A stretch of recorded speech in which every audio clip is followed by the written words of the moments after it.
Throughout the ages, mankind has created an astonishing array of technologies, devices, and weapons that have been lost to the pages of history.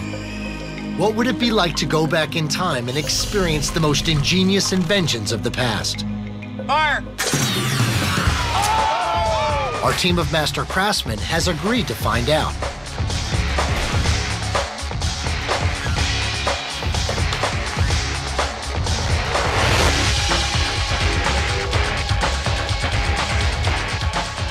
Together, for the first time in history, we've asked the guys at the Scare Factory to bring back to life the most creative, inspired, and deadly inventions of all time.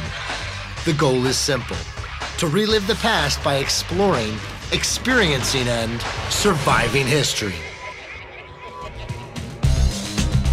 Just outside of Columbus, Ohio, the team at the Scare Factory is preparing for another journey into the world of experimental archaeology. In experimental archaeology, you recreate firsthand with your own hands the devices, the tools that those ancient cultures would have used. That was better. We're taking these elements from history, recreating them, using them, and getting feedback on what that would be like. Bam, living history. That's perfect. Chad and the team are ready to begin a new historical experiment by reconstructing a 17th century English punishment device known as the lyre rack. My big project this week was the Liar's Rack. It was a pretty big project. DJ helped me out doing the steel frame for it. The lyre rack is a 5-sided spindle that the victim sits on. The arms of the victim are strapped above their head, and their legs are tied with weights. Then the operator turns the spindle, beating and shredding the insides of the thighs and sensitive groin area. Historian Meg Matier joins Brian to provide some perspective on the lyre rack. This was our first attempt of drawing how we were going to build this thing. Right. The Liar's Rack is a very interesting device.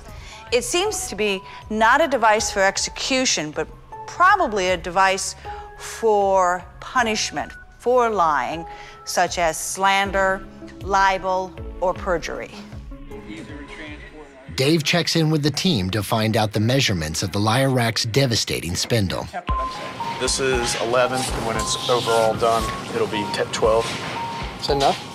Yeah, because if it's too big, you're right. It's just going to ride along the thighs, and it's not going to hit, I think, what was intended for it to hit. Well, it kind of spreads you out. Mm-hmm. That'll spread me out a lot. Yeah, I mean, any way you do it, it's going to suck. Yeah. I think it was meant for men, but I'm pretty sure I think it'd be just as terrible on a woman. In 1649, English law was heavily influenced by Christian Puritans, who used literal interpretations of the Bible to form public policy. Cruel devices like the lyre rack were often employed by the Puritans, who considered lying a horrible crime. While Chad and his team continue their recreation of the lyre rack, Eric, the shop's art director, and Kermit, one of the team's fabricators, begin a new historical experiment: the Branks.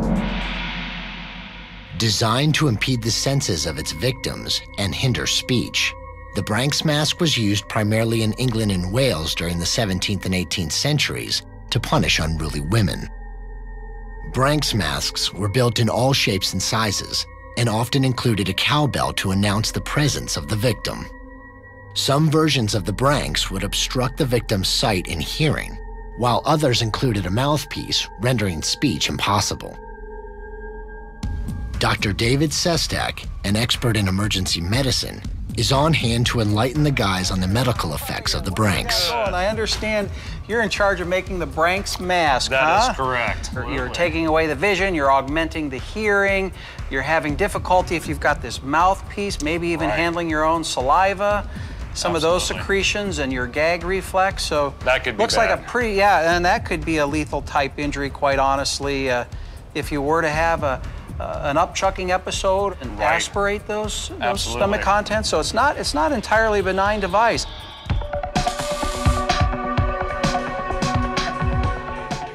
Branks masks were used to punish outspoken women. In the 17th century, the rights of English women were significantly restricted. The concept of free speech was non-existent, and if women excessively nagged or scolded their husbands or neighbors, they could be formally charged.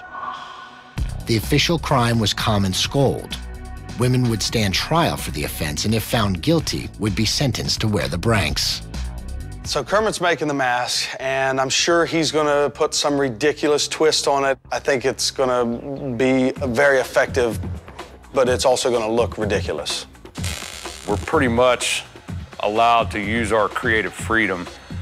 We don't have to build it strictly by the books because there was nothing really built by the books in those days.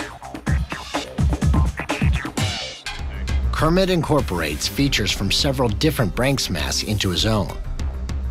Kermit's version muzzles the mouth and obstructs the eyes. His gigantic ears produce an ear-splitting, clacking sound that's channeled directly to the victim's eardrum.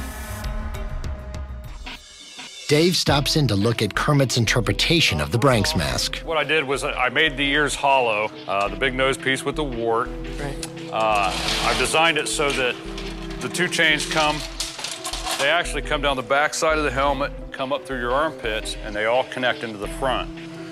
There's an additional mouthpiece will get put into the person's mouth. And then by locking in here, it keeps it, you can't get it out. Right, locked here, and then the other chains come up and lock onto it also so they can't get out of it.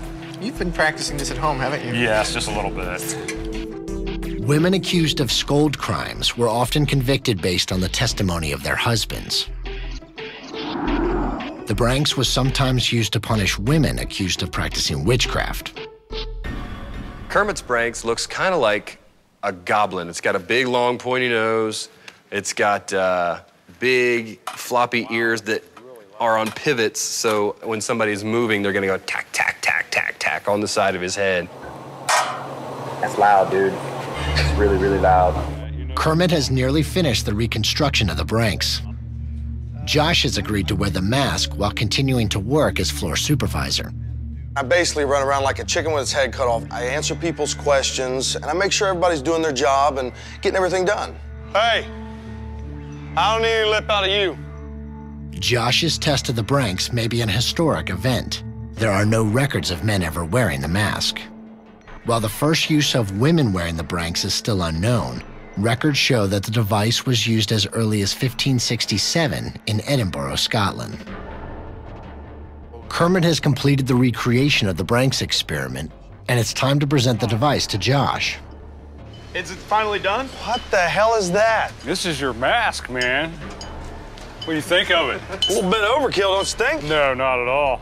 All these other guys want to not try anything like that or don't have the balls to do it, so I'm man enough to do it. I'll step up to the plate. You guys can embarrass me all you want. There's a little Tinkerbell at the top, huh? He's even got little, look, even got little flaps for your eyes. This is what I'm supposed to stick in my mouth? Yeah, well, it doesn't go all the way Nice all rusted and splinters. You ready? Oh, this is ridiculous. I can imagine having to support that and walk around with that. It would be incredibly uncomfortable. All right, Big Daddy. Yeah, you'll just slide that right over top of your big head like that. Josh is ready to experience the humiliation of this 16th century punishment. Since the device was designed exclusively for nagging women, Josh may be the first man to ever wear the branks. This is really evil. That is really, really loud.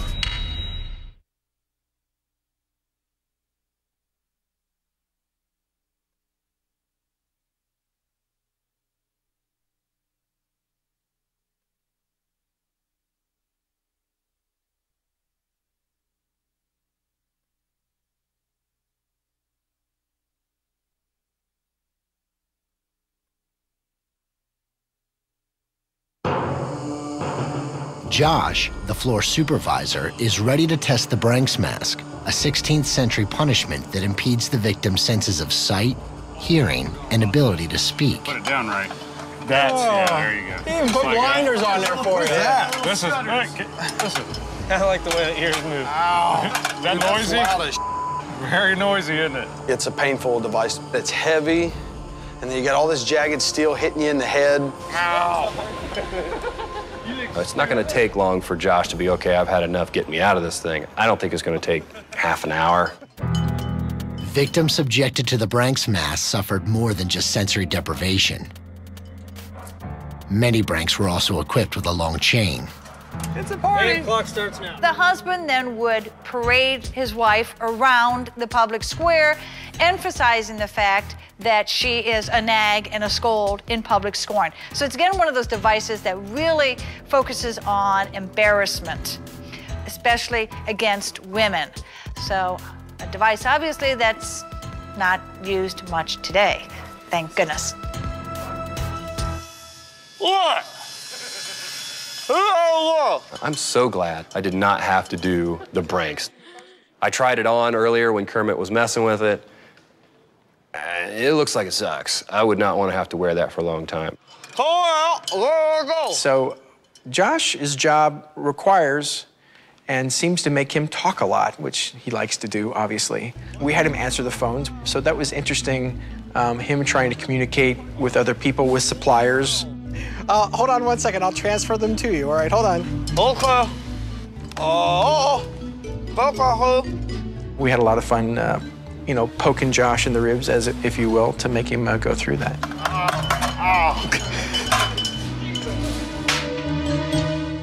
While Josh continues his experiment on the Branks mask, Chad and DJ continue their reconstruction of the liar rack. That should do it for the steel work. Let's get with Dusty and start skinning it with wood. Probably 24 gauge. I centered this board. The liar rack was used by the Puritans to punish sinners, particularly those who lied. The Bible repeatedly references lying as a sin, most notably in the Ten Commandments, which specifically states, "Thou shalt not bear false witness." In the New Testament, Jesus refers to the devil as the father of lies. Dr. Sestak meets with Chad to discuss the gruesome damage caused by the liar rack. The point of the pentagon, when it would rotate, it spreads their thighs, and when the point comes up, it's actually supposed to hit the bottom of the groin, or that's where, you know, from what we're estimating, that's where the damage is supposed to be coming from. Sure, and not to mention that, but also the inner part of the thighs would obviously be traumatized as well. When the victim is on the liar rack, the thigh and groin area becomes scraped and torn.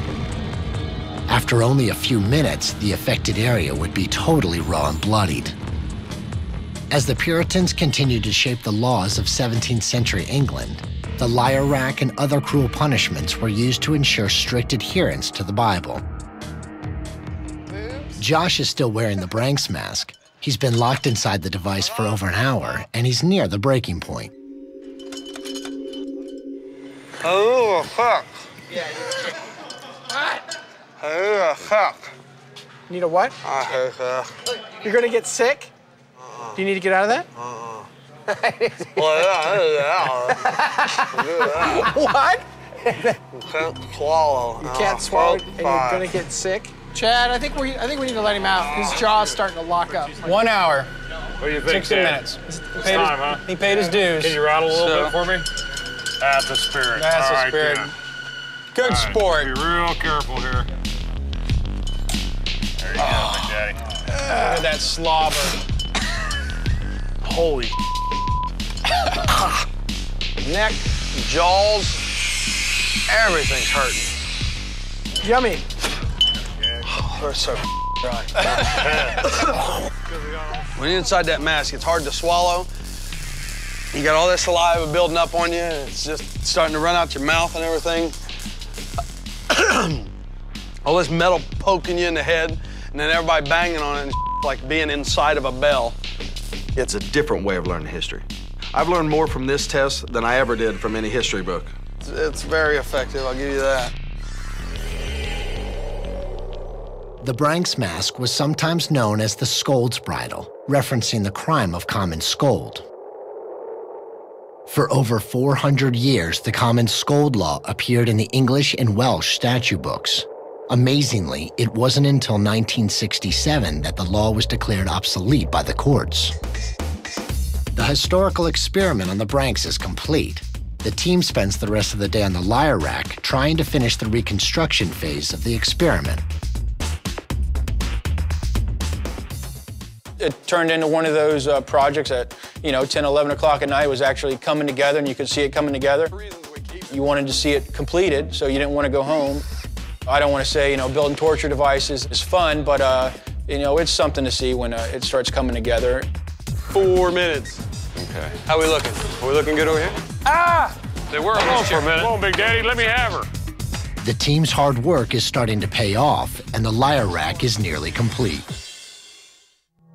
In 17th century colonial Boston, the Puritans often punished convicted liars by whipping them in public. Lying was sometimes punishable by death in 17th century England.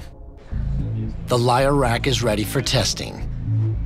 The guys strap in the dummy, they attach weights to the legs, and wait for the countdown.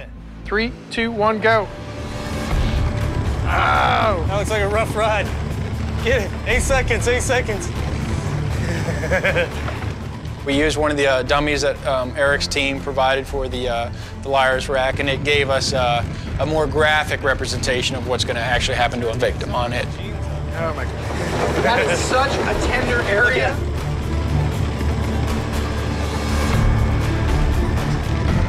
Grinding on it. Yeah. It already wore holes in his pants. They used jean material on the dummy, and it basically ate through that in less than 30 seconds, just kind of mauled through it. There's the money shot right there. The liar rack looked like it'd be pretty painful from everything on the waist down. Oh my God, that is brutal. That thing doesn't look like it would kill you or do anything like that. It would just ruin you for a good while, possibly forever.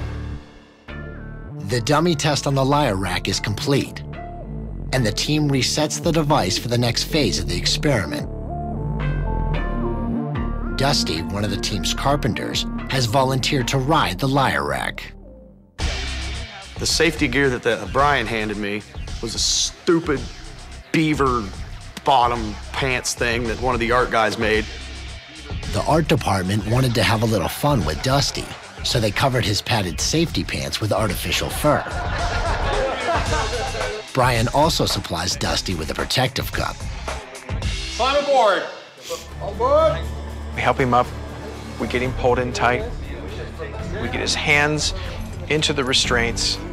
Everybody's ready. Now it's time for Chad to start the wheel. I thought, man, this is gonna hurt.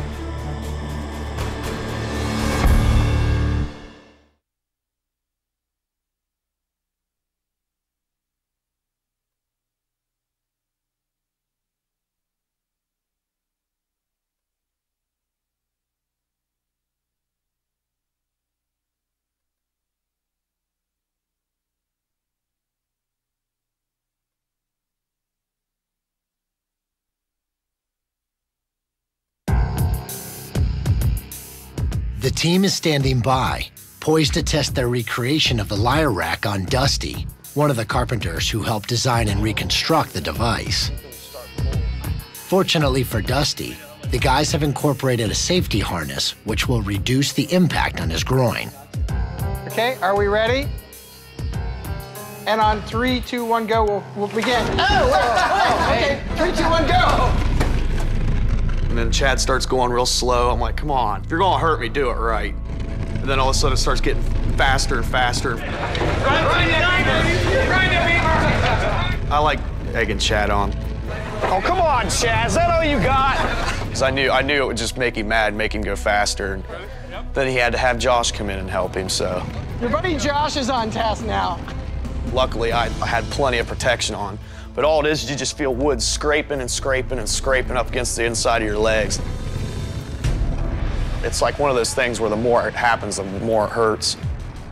If you don't have the safety gear on, this device would be extremely painful. Okay, stop. Are you done? I'm done when you guys say I'm done. Let's go. Come on, keep going.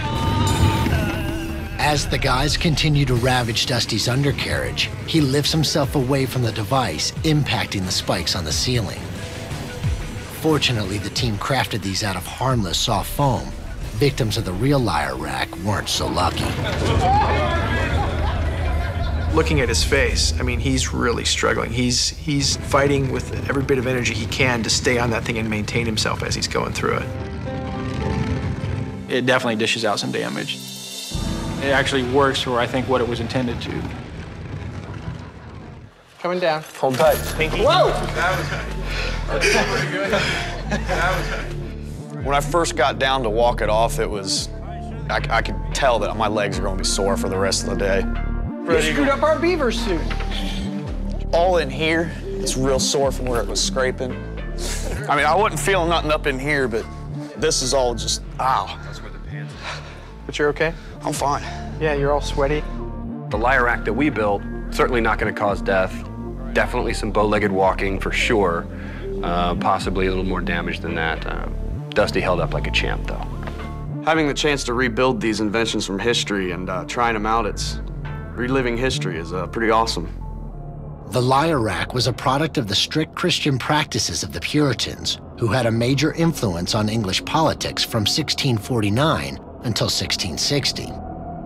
When King Charles II restored the monarchy in 1660, many of the harsh policies of the Puritans faded away. The historical experiment on the lyre rack is complete. Brian has been researching another historical device, an ancient hunting weapon, the atlatl. Often constructed with a stick and hook, the atlatl was used to increase the force of a thrown spear or dart. Scholars consider the atlatl to be one of the first tools ever invented by humans. When we first had the idea to do an atlatl, we found out that there was more than one essential way to do it. So I was like, well, why don't we get two people involved in it and make two different ones to see which one works best. And that evolved into a competition. Josh and I are approaching it from two different directions. He's building his more or less to his specs. I'm building mine as close as I can get to what I would think it would be historically accurate. Basically a piece of stick with a channel in it and a stub at the end. Where I got my idea for my atlatl was I was just going off of pictures, and I just took a combination of different ones, and it seemed to work out pretty good. Looks like a stick with a bolt in it. That's the idea. The atlatl uses leverage to achieve greater velocity in throwing darts and spears. When loaded, the spear or projectile sits in the atlatl, with its back resting on the pivot point of the lever. During the throw, the device pivots, launching the projectile at the target. The atlatl can deliver 200 times the power and 6 times the range of a normally thrown spear. And this thing can go for like 100 yards. It's pretty sweet. The atlatl is one that we actually find throughout the world in many different countries. It seems all civilizations had some sort of a spear used for hunting. It's very practical, it's very easy to make. And this thing could bring down just about any kind of a large animal, including the mammoths. If you have enough of these guys slinging these things at a mammoth, you're gonna bring it down.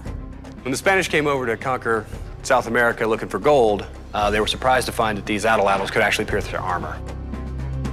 In the 16th century, Spanish conquistadors led by Hernán Cortés arrived in South America equipped with advanced weapons in the form of firearms. While technologically superior to the Aztec natives, the conquistadors still faced serious danger, mainly due to the power of the atlatl. The guys are perfecting their recreations of the atlatl. Might want to watch your head over there. Duck and cover, duck and cover. No, that was what I was afraid of. It's going to kick the bottom out. They quickly realize that the throwing technique and type of projectile is just as important as the design of the device. I broke it! What's up now? What? As the atlatl evolved, designers realized that the shape and style of the projectile were key to the accuracy of the device. Fletchings were soon added to the back of the spears, and not long after, designers realized that flexible projectiles were the most accurate. 2 hands up until... Josh and Brian spent a little more time honing their skills. See? That's better, eh? Yeah. Then it's time to test their experiments. We decided to do the competition with 2 targets, and whoever hits the target more would obviously be a winner. And then Chad decided to make it an official competition with points, regulations, and things like that. At the end, I'll add it all together. The high score wins. Brian and Josh are ready to begin the Atlatl competition. Ready to roll with this? I'm ready to do it. Bragging rights are on the line. Which recreation of the Atlatl will prove supreme?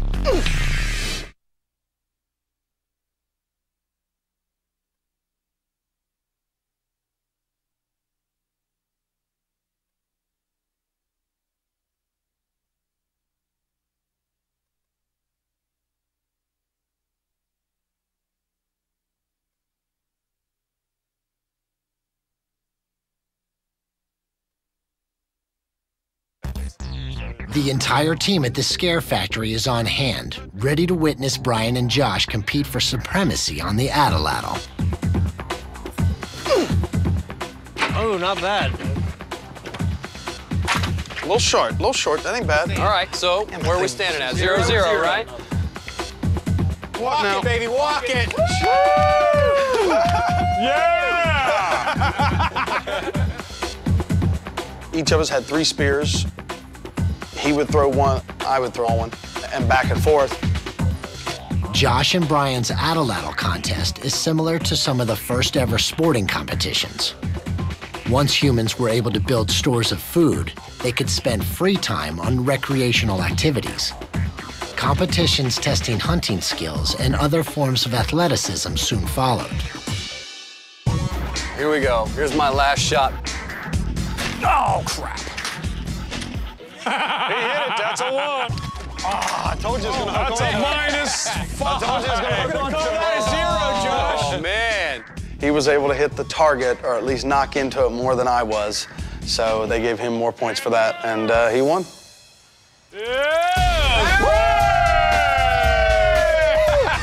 It's great to experience an Atlatl. I got maybe, a taste of how hard it would be to survive in those times. These guys were very proficient with these things. If they weren't, they went hungry. After the invention of the bow and arrow around 1000 BC, use of the Atlatl became scarce. But in Australia, Aboriginal tribes are still using the Atlatl for hunting. And in Alaska, native tribes have their own version of the Atlatl, called the Nukak, or Husik. The experiment on the Atlatl is complete. The next morning, the team begins to recreate one of history's most gruesome execution devices, the Brazen Bull. Designed by Perillus, a brass founder of ancient Greece, the Brazen Bull was designed as a new form of execution. Built in the 6th century BC, the original Brazen Bull was hollow and constructed completely out of brass. Victims were placed inside and a fire was lit underneath, roasting them alive. Chad and the team meet to discuss the design and construction plan for the bull. Hey, so, figured I would have Dan get started on the Brazen Bull. Yeah, he can build a horse a lot faster than anybody. Instead of doing the bronze bull, we're actually going to build armor plating, like that would have been on a medieval horse. So that's actually how we're going to skin it. The Brazen Bull recreation will be challenging and time-consuming. The device needs to be large enough to fit a person, sturdy enough to support their weight, all while maintaining the artistic bull-shaped design. While Chad and Josh sketch out plans for the bull, DJ meets with Dr. Sestak to find out what victims of this horrible device actually experienced inside the bull-shaped oven. How long do you think someone would last inside of this? I think, DJ, they'd last a matter of minutes, not hours. I think the first thing would be a problem with breathing and running out of oxygen. And if they didn't die from asphyxiation or hypoxia, then of course you've got the thermal injuries by the hot metal. It's just going to break down the skin. You're going to lose all of your ability to thermoregulate once the skin's been hurt. So it would be, an end point would be no different than any other flesh that's cooked. Perillus designed the Brazen Bull with 2 other horrific features. He built a complex system of tubes and stops inside the bull's head so that the victim's screams would be converted into sounds resembling a mad bull. Perillus also added an olfactory feature. By adding incense to the bull, the putrid smells of burning flesh would be converted into sweet-smelling perfumes. The fabricators begin framing the brazen bull. We'll basically bend 1/4-inch wire and we'll use our eyeball as a level and a square and a tape measure and everything else. You basically put it up there and you tack it, and if it doesn't look right, you got to cut it off and you grab another piece and bend it. We got a couple more hours worth of this, then the sheet metal should be here, then we can go ahead and start putting the skin on it. After receiving the brazen bull from the brass founder, King Phalaris asked Perillus if the device had been tested. When Perillus replied no, the Mad King tricked him into climbing inside the device. Once trapped inside, a fire was sparked, making poor Perillus the designer and the first victim of the brazen bull. The team continues the construction phase of the experiment, but there is still one more historical recreation left to tackle: the pillory. One of history's most famous and humiliating devices, the pillory confined the victim's head and hands inside a set of stocks. These stocks were mounted on a large stage, usually located in a public place. The pillory is obviously a popular device because it was simple to construct, simple to maintain, simple to use, and readily visible as an implement of deterrence. The Puritans' restrictive policies deeply influenced the work of author Nathaniel Hawthorne. In Hawthorne's novel, The Scarlet Letter, Hester Prynne is publicly humiliated when forced to stand before the townspeople in front of the pillory. The team meets to discuss the recreation of the device. We're gonna need a hinge, all right? Some big medieval-looking gate hinge or something one end, and then on the other end, a latch. And then I think what would be cool is a medieval-style lock. There's got to be a lot of bracing on this because the person that we're going to put in this probably doesn't want to be here. Make sense? Yep. Awesome. DJ and the other fabricators get back to work on the brazen bull, and Dusty takes charge of the pillory experiment.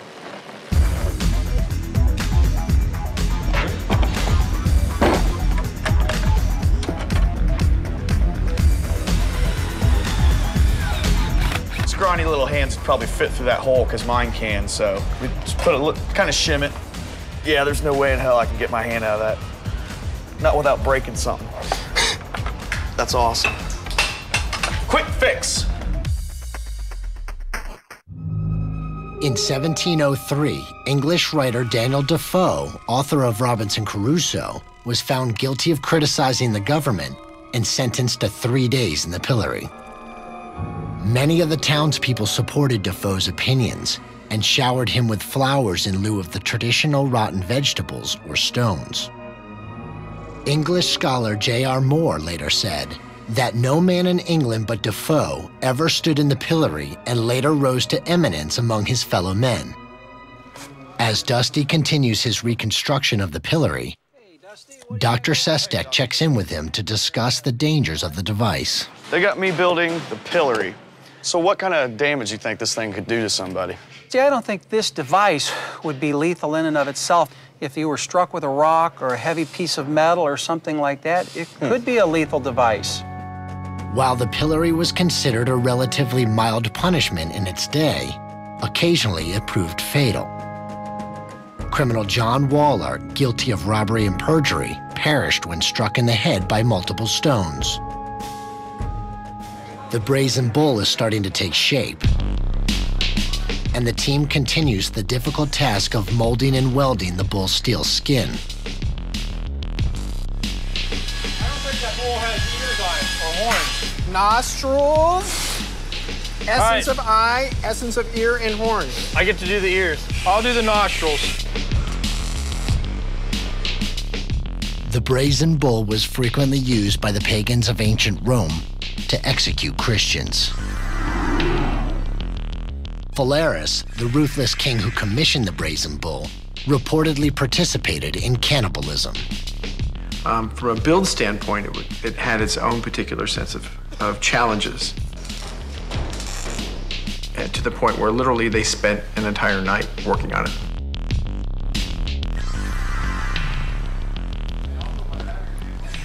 I am exhausted. We've been working on this bowl for an extremely long time. This is by far the longest time-consuming thing that we've had to do so far. We don't even know if we're gonna get it to work properly. We're pushing ourselves past the limit. Once rumors of the horrific brazen bull spread through Europe, other cultures had their own versions commissioned. Texts suggest that the Greek city-states of Rhodes, Gela, and Crete all roasted criminals alive in their very own brazen bulls. The next morning, Dusty puts the finishing touches on the pillory. Dan, one of the shop's designers and resident troublemaker, has agreed to be the test subject. We're gonna put Dan the Bastard in this because his name says it all. He is a bastard, so this is probably gonna be the best device to put him in. Dan really messes with people. To me, he comes across that anything you can do, he can do better. And, you know, pretty much we're all just pieces of shit, and he's great, you know. I can't even work with this people, man. He likes to see how far he can push somebody. His idea of funny is making somebody else not feel good.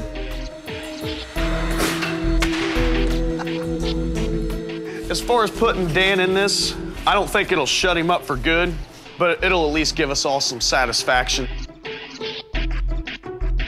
All right, I think we're good to go. To ensure the authenticity of the experiment, Dan and the team need a public setting. They relocate to a nearby farmer's market where the citizens of Columbus can participate. Before they locked me in the pillory, it was kind of funny. We were all laughing. Yeah, then they put me in it. It wasn't funny anymore. Me and Dan have been friends for so long. I know a lot of stuff that he's done, so I wrote a big list of, like, you know, some of the things he probably should be punished for. The cripplement of a band leader, stealing soybeans from an English boy. Very wrong, very naughty. The illicit ticklement of sick children. For these crimes, you shall be punished. The pillory experiment would be incomplete without the addition of Rotten Tomatoes. Give them all a little pre-squish. Yeah, soften them babies up. Like this? Dan is in position, ready to experience firsthand the humiliation of the pillory.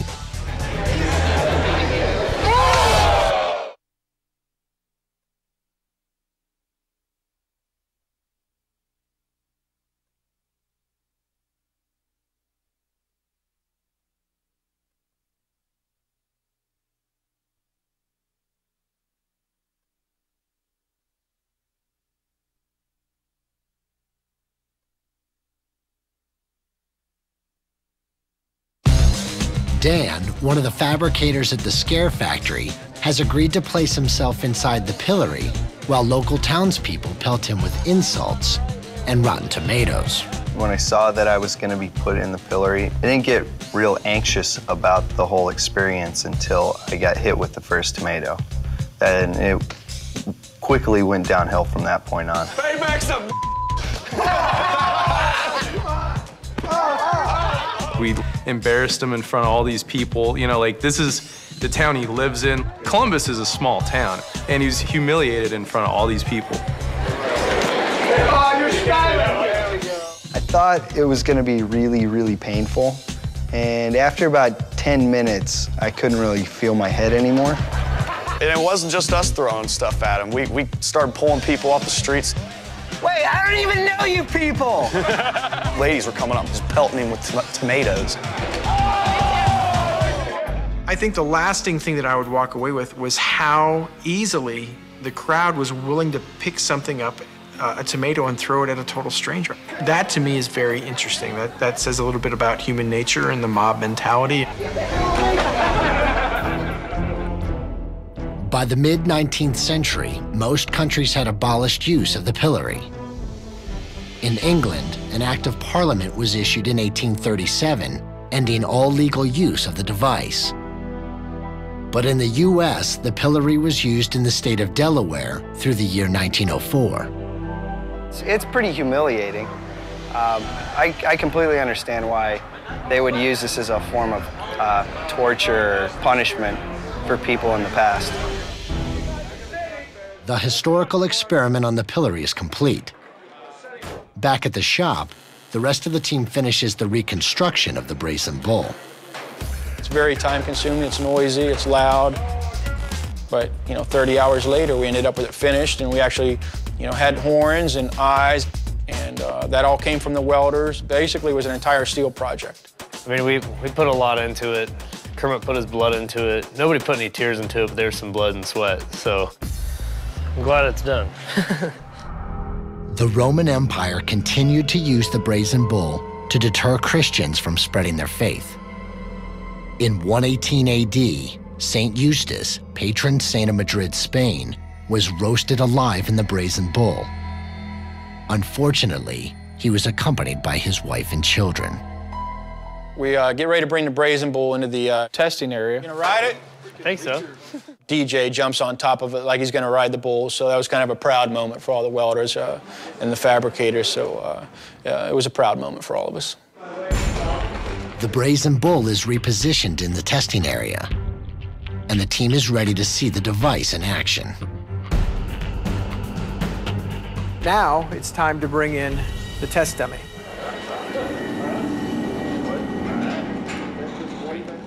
We certainly wanted to show what would have happened to a test body inside. So the art guys built a practical body that we could put in. There you go. You'd be literally fed into the side of this thing, and then we'd build the fire underneath. Shall we close him in? Absolutely. Let's do it.